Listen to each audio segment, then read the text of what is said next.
No livro do Êxodo, nós temos o Deus Yahvé, no Monte Sinai, o sucerano, estabelecendo um tratado com o povo de Israel, os servos, os vassalos. E a estrutura segue a mesma. Pode passar, Joel.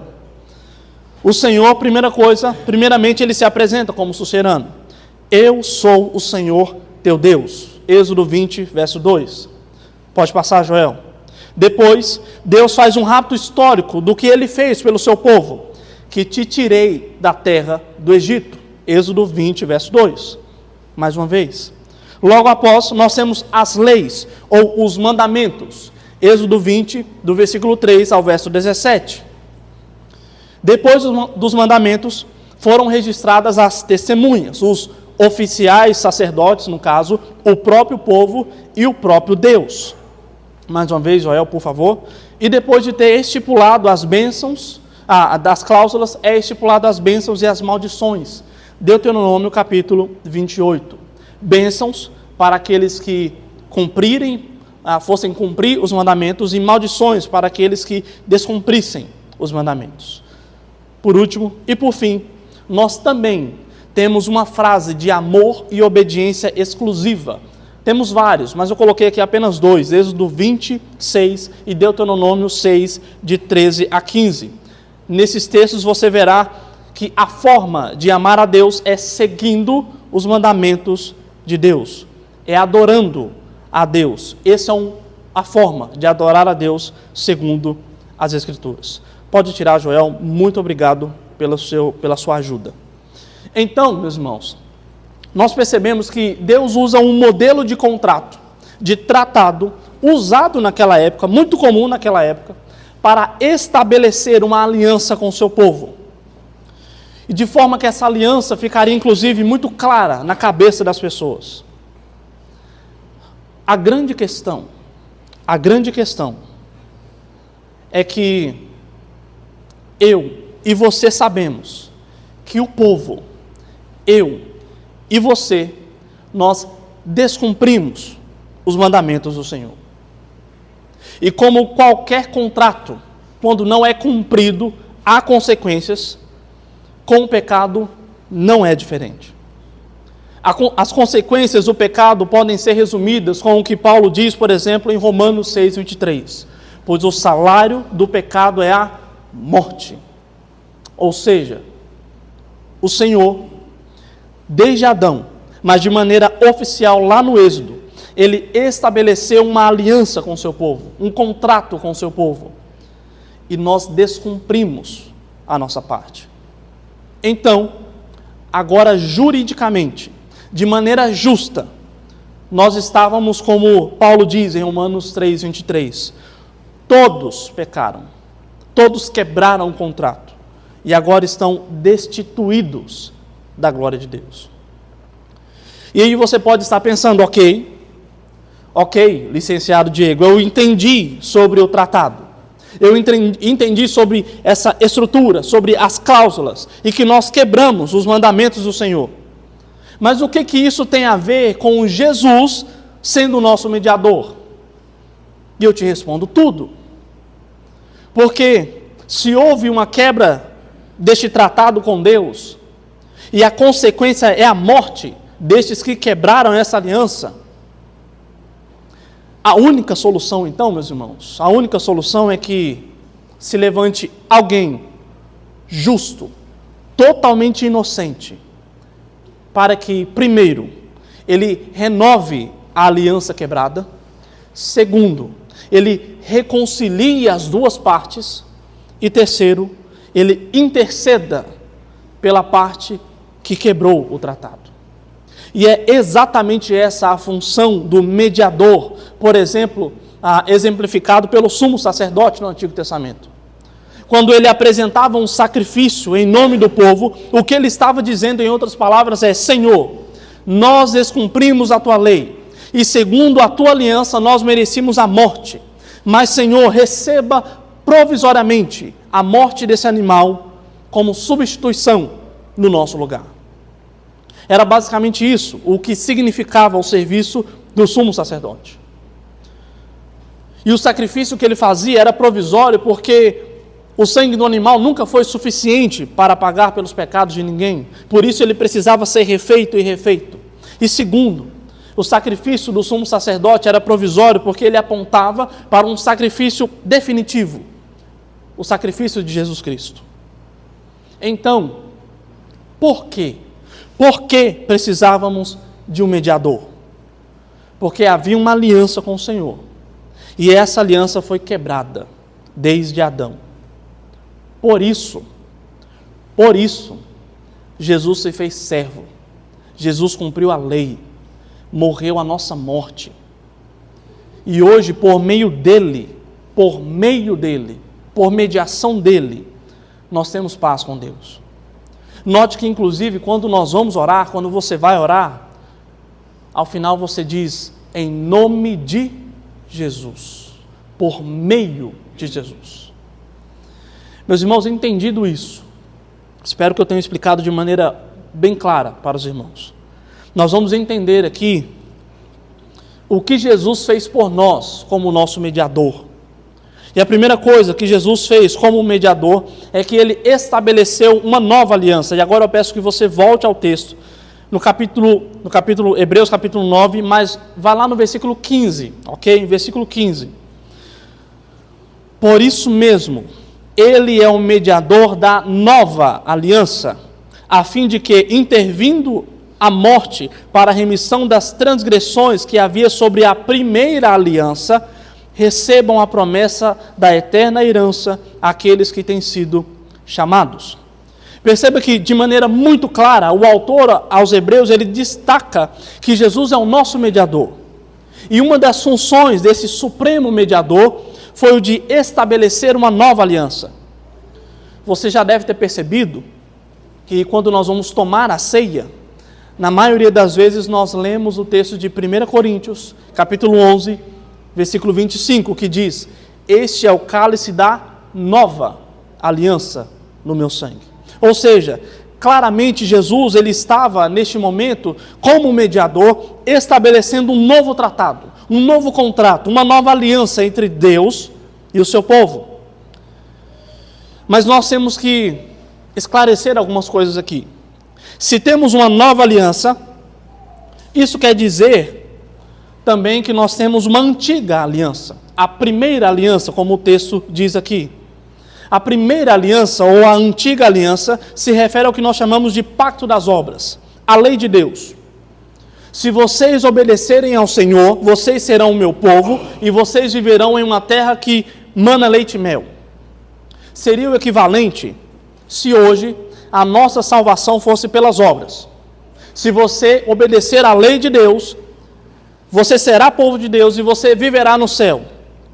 Se você desobedecer a Deus, então, o pagamento pela desobediência, pelo pecado, é a morte. Mas aí, temos uma outra dúvida. Se nós vivemos na nova aliança, pelo sangue de Jesus, e a antiga aliança era a lei, então quer dizer que a antiga aliança foi abolida? A lei foi abolida? Nós não precisamos mais obedecer à lei, é isso que você está dizendo, Diego? Não. Nós sabemos que, obviamente, a lei não foi abolida. E por quê? Muito simples. Jesus, o mediador, não criou uma nova aliança do zero.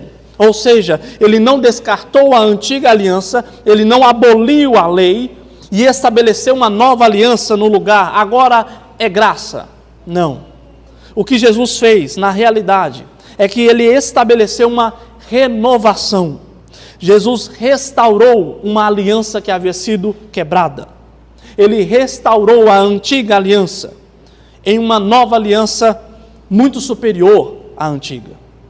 Então, a antiga aliança, a lei, não foi revogada. Ela apenas mudou. E agora, para aqueles que estão em Cristo Jesus, a lei ela não serve mais para a condenação, mas ela serve agora como demonstração de amor a Deus e para a nossa santificação. E deixa eu explicar isso de forma mais clara. Antes, a lei nos condenava. Ela falava o seguinte, olha, não minta.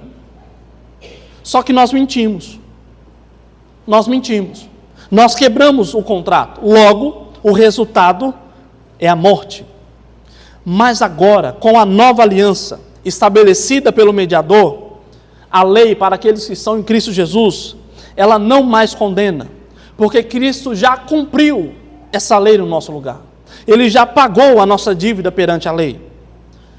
Eu não sei quantos irmãos aqui já conheceram alguém assim que saiu da prisão, é dito de frente ao juiz que aquela pessoa ela pagou a dívida que ela tinha com a lei.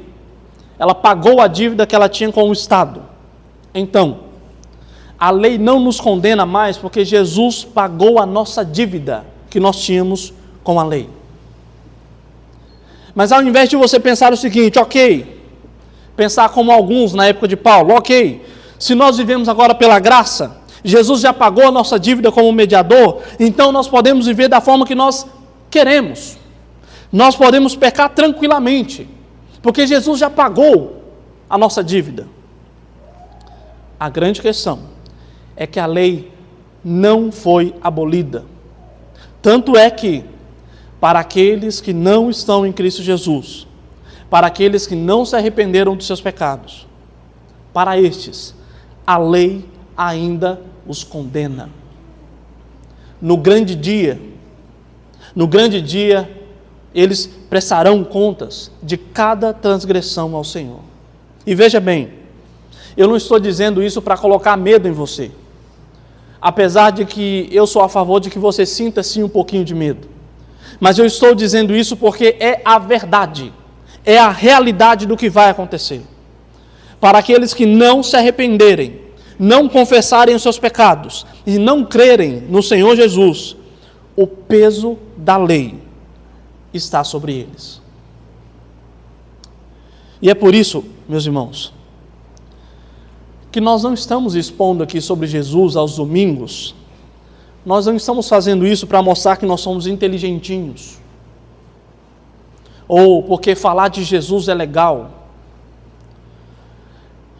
Nós estamos fazendo isso porque a mensagem é urgente. É urgente. Se você não viver para Cristo, o peso da lei, que não foi revogado, ainda estará sobre você.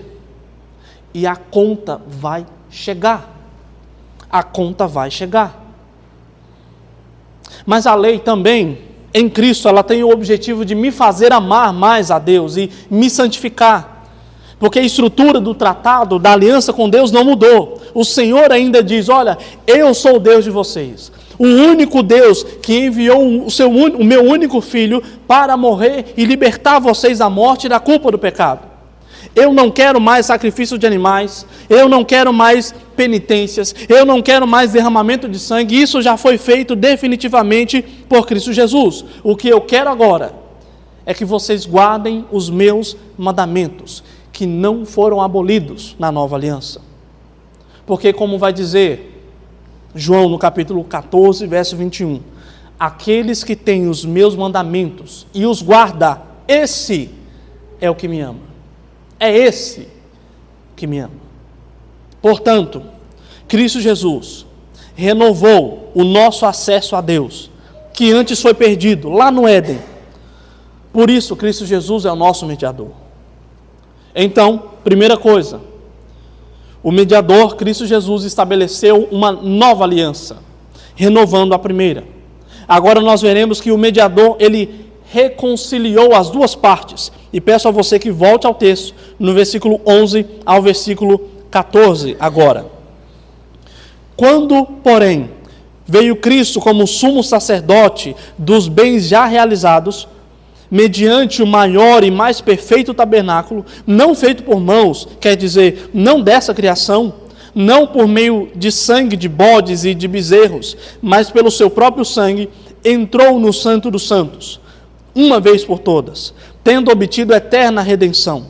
Portanto, se o sangue de bodes e de touros e a cinza de uma novilha, aspergidos sobre os contaminados, os santificam, quanto à purificação da carne, muito mais o sangue de Cristo, que pelo Espírito eterno, a si mesmo se ofereceu sem mácula, a Deus purificará a nossa consciência de obras mortas para servirmos ao Deus vivo.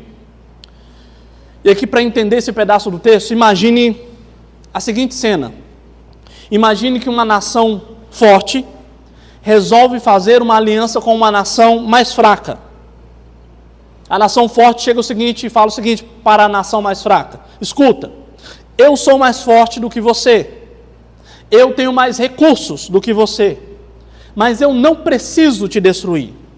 Vamos fazer o seguinte: vocês serão leais a mim e mais nenhuma outra nação. Em troca, vocês terão a minha proteção e nós poderemos fazer parcerias comerciais, por exemplo. Então, as duas nações fecham um contrato, um tratado, como o que nós acabamos de ver agora há pouco. Mas aí, por alguma razão, a nação mais fraca resolve enganar a nação mais forte. Eles fazem uma aliança com outras nações. Eles quebram o contrato que haviam feito. A nação maior, então, fica irada com aquilo. Se o rei da nação maior quisesse, ele poderia simplesmente acabar com aquele povoado, com aquela nação mais fraca. Mas acontece que o rei gostava daquela aliança. O rei da nação mais forte, ele gostava daquela aliança. Na verdade, ele sabe que alguns ali daquela nação mais fraca até vão se arrepender depois de terem desobedecido, de terem quebrado o tratado.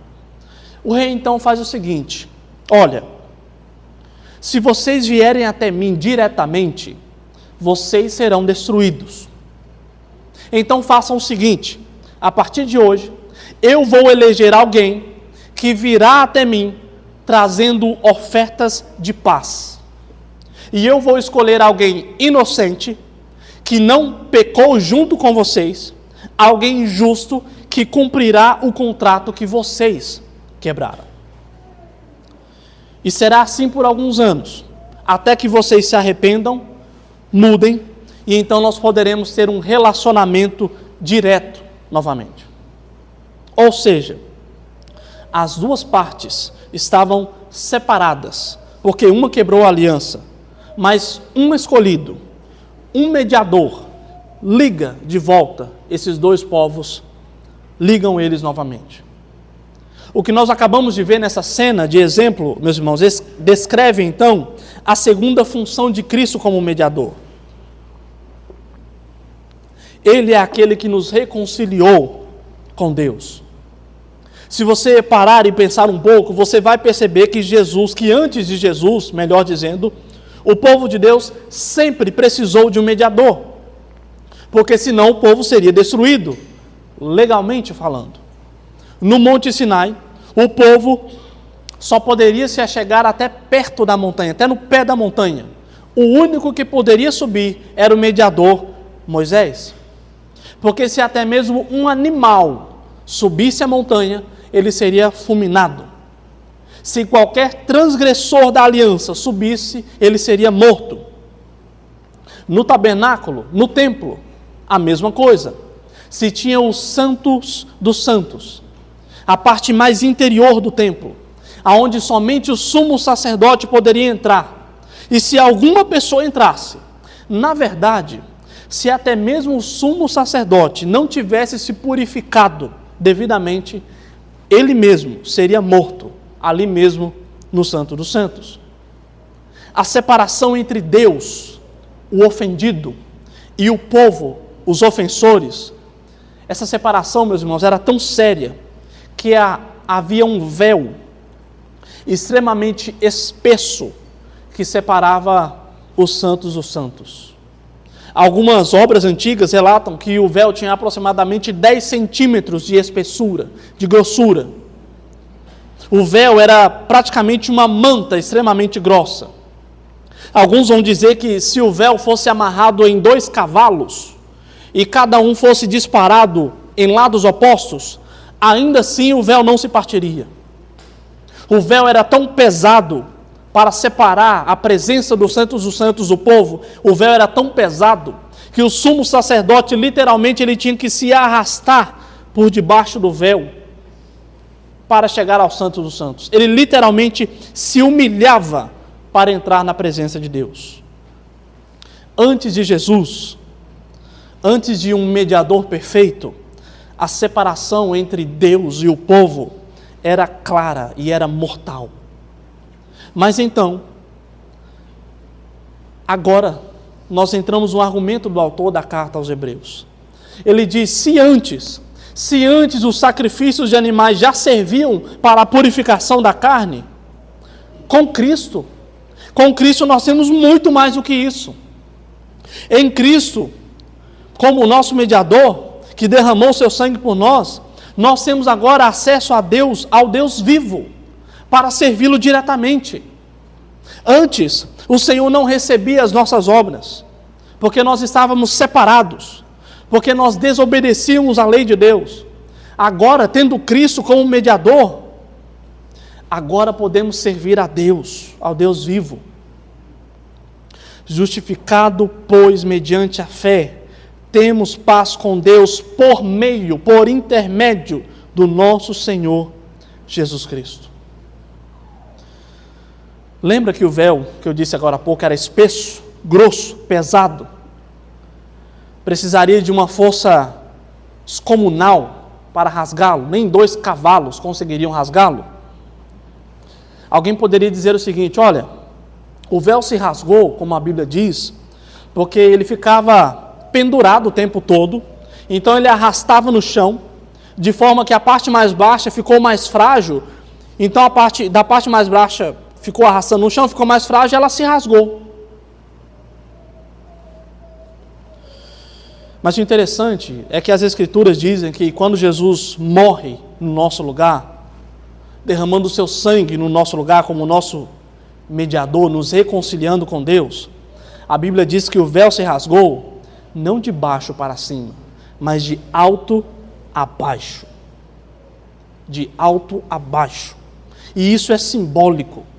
Isso é simbólico porque isso significa que a paz que nós temos com Deus hoje, o livre acesso que nós temos a Deus hoje, não veio por mãos humanas, mas veio por meio de Cristo. Veio por meio de Cristo, o nosso mediador. Vimos então até aqui que Jesus, como nosso mediador, ele estabeleceu uma nova aliança entre nós e Deus. E ele nos reconciliou novamente com Deus. Agora, por último, veremos que Jesus, como nosso mediador, intercede pela parte mais frágil.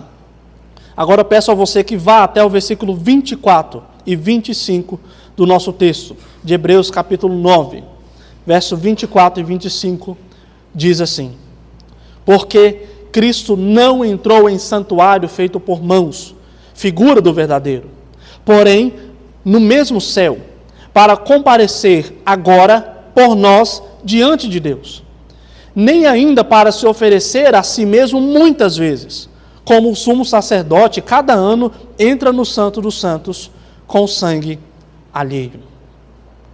Note que dentre os propósitos do sacrifício perfeito de Jesus, nessa última parte do texto aqui, o autor aos Hebreus relata que Jesus comparece diante de Deus. E ele comparece diante de Deus por nós. E eu quero destacar 2 termos muito importantes aqui nesses 2 versículos. No versículo 24, nós temos a expressão por nós, que pode ser traduzido como em nosso lugar ou em nosso favor. E no versículo 25, nós temos a expressão oferecer-se a si mesmo muitas vezes. E por que esses 2 trechos são importantes? Veja bem, o povo de Deus no Antigo Testamento, representado por Adão, tinha plena comunhão com Deus. Não havia pecado. Até que o homem desobedece à lei, quebra o tratado estabelecido por Deus, ou estabelecido com Deus. O povo agora está separado do Senhor. Mas o Senhor então levanta mediadores, que mesmo pecadores, ainda assim servem ao propósito de aproximar os eleitos a Deus. Mas há um detalhe importante. O povo continuava pecando contra o Senhor. Mesmo que o Senhor tivesse salvado aquele povo, ainda assim eles pecaram e pecariam várias vezes contra o Senhor. Por isso, por exemplo, foi necessário várias vezes que Moisés intercedesse pelo povo junto a Deus. Eles já eram povo de Deus. Deus cumpriria as promessas feitas a eles. Mas ainda assim, por causa do pecado deles, Moisés precisava constantemente interceder pelo povo. O sumo sacerdote precisava constantemente interceder pelo povo. E este exemplo do Antigo Testamento se parece um pouco com a nossa situação. Apenas com um detalhe diferente. Nós fomos sim salvos mediante Cristo Jesus e isso é irrevogável. Nós ainda pecamos sim contra o Senhor. E o Senhor intercede por nós sim junto ao Pai. Mas não da mesma maneira que Moisés. Não da mesma maneira que o sumo sacerdote. Jesus ainda intercede por nós, mas de forma superior. Porque uma coisa que fica clara nas Escrituras é que Jesus não morreu apenas por alguns pecados. Como se Jesus tivesse morrido para pagar pelos pecados até o dia da sua conversão. O restante, aqueles pecados que ainda iriam ser cometidos, Jesus ele teria que ficar pedindo desculpas a Deus constantemente, até o final da sua vida. Não é assim que funciona. Aqui, o sentido desses dois versículos é que Jesus morreu uma só vez, que vale pela eternidade, para que todos os pecados de muitos, não de todos, como diz o versículo 28 um pouco mais à frente, para que todos os pecados de muitos fossem retirados deles. Ou seja, Jesus de fato não morreu pagando apenas pelos seus pecados do passado, mas ele morreu sabendo e pagando pelos seus pecados também do futuro.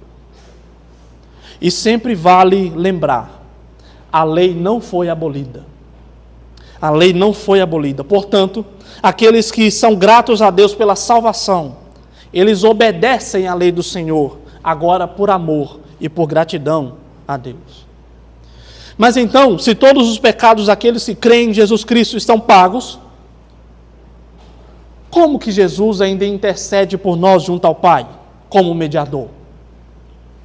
Se os nossos pecados já estão pagos, por quê? Como que Jesus ainda intercede por nós como mediador junto ao Pai? E a resposta, meus irmãos, está aqui no nosso texto. Mas por conta da nossa tradução, da tradução para o português, talvez ela não seja suficientemente clara. Observe que a palavra comparecer, aí no versículo 24, porque Cristo não entrou em santuário feito por mãos, figura do verdadeiro, porém no mesmo céu, para comparecer agora por nós diante de Deus.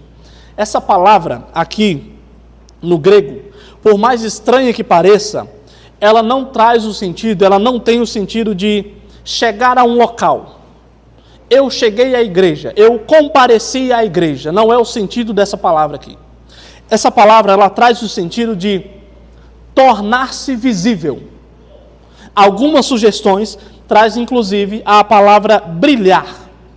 Tornar-se visível brilhando. Seria um sentido literal dessa palavra. Quando o autor aos Hebreus diz que Jesus ele comparece diante do Pai em nosso favor, o sentido aqui, meus irmãos, é que Jesus ele está visível o tempo todo diante de Deus. Para quê? Por que Jesus está visível o tempo todo diante de Deus? Simples. Porque todas as vezes em que um servo de Deus peca contra o Senhor, vamos supor, ele pecou. O pecado tem consequências. O cristão sofrerá as consequências desse pecado. Mas o sentido do texto é que quando Deus olha para nós, quando Ele olha para nós, Ele enxerga Cristo. Quando Deus olha para nós, ao olhar para nós, Ele enxerga a justiça de Cristo brilhando em nós. Se fôssemos imaginar uma cena humana para facilitar o nosso entendimento, é como se quando o servo de Deus pecasse contra o Senhor, então quando Deus fosse olhar para o pecador, Jesus está na frente, está brilhando, A sua justiça está brilhando no pecador.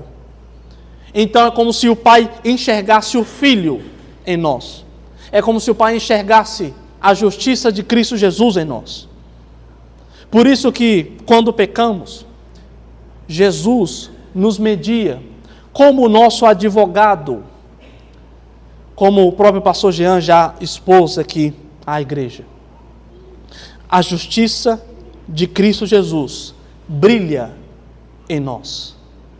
Brilha em nós diante de Deus.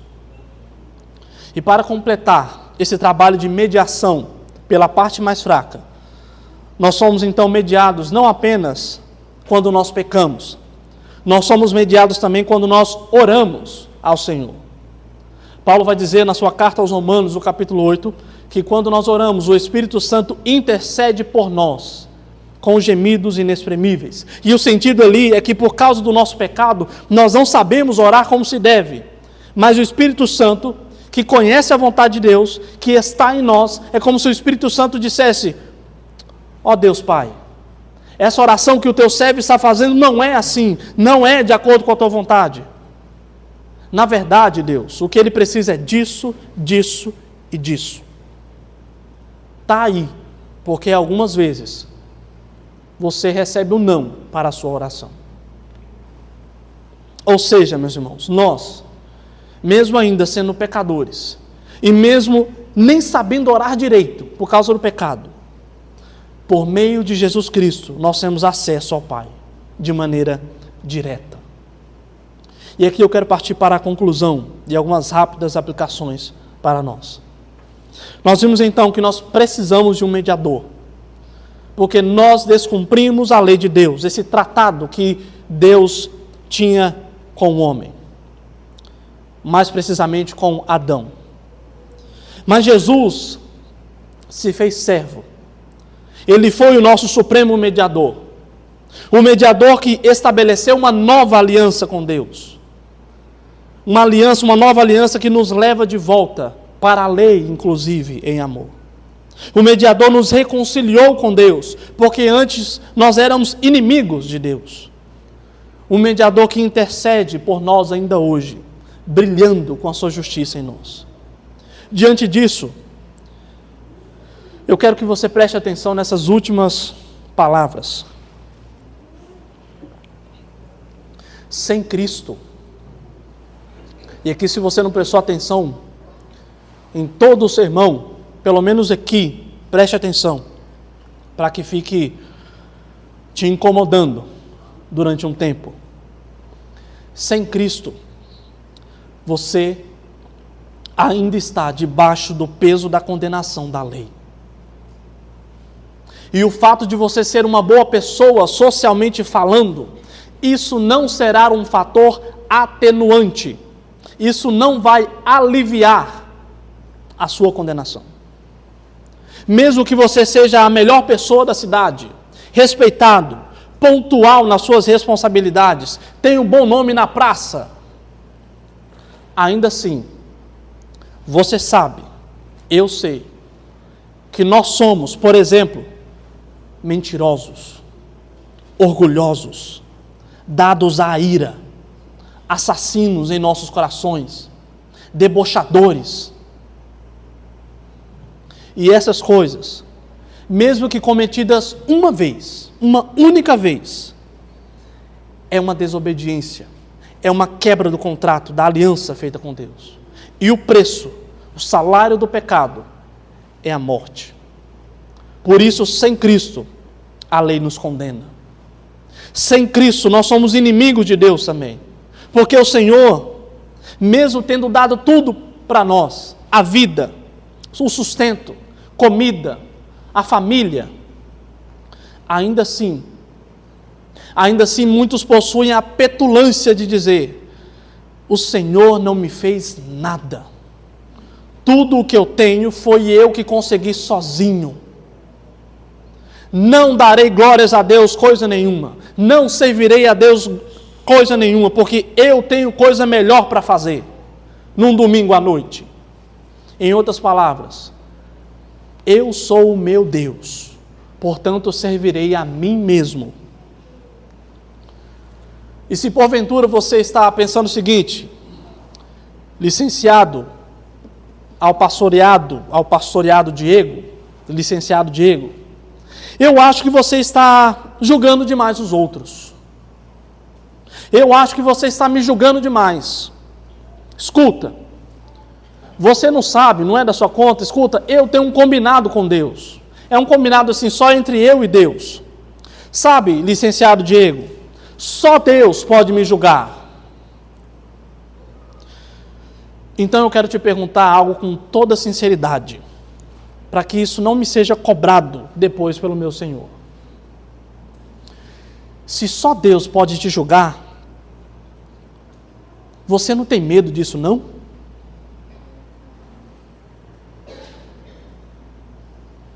Se Deus fosse me julgar pelos meus pecados, e eu não estivesse rendido a Cristo, eu estaria apavorado. Você não tem medo de ser inimigo de Deus?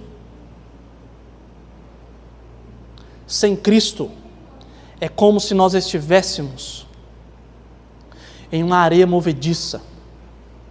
Quanto mais você se mexe no pecado, quanto mais você vive no pecado, mais afunda. Tudo isso sem Cristo. Mas eu quero te confrontar a se render a Cristo. Porque Cristo estabeleceu uma nova aliança. E quem está nessa nova aliança, nessa aliança restaurada, não possui mais dívidas.